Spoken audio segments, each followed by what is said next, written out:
សុបិនពោពេញដោយជីមានកំណប់ជាច្រើនក្នុងធរណីគួរជាទីផ្សំសំណាងអោភ្នំយ៉ាតដោយប្រាសាទនៅជិតវត្តក្លងស្លាងមង្គតទុរេននិងតាមាមកប្រាងផ្លែជ្រូងច្រាពេញចំការហើយពួនគំសាទាំងមកតាទិញត្បូងនៅក្នុងសួនកោម៉ារែងត្បូងច្រើនក្នុងស្ទឹងបយីខាលួងបានកាលណាស៊ីចាយអង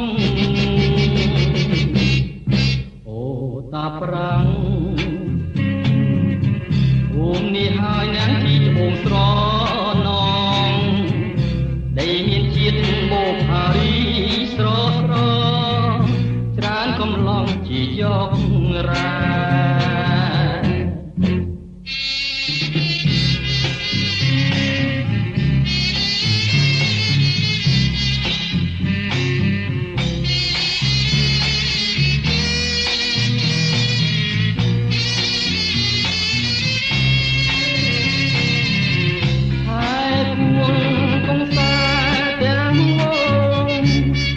ត្បូងនៅក្នុងសួនកោម៉ា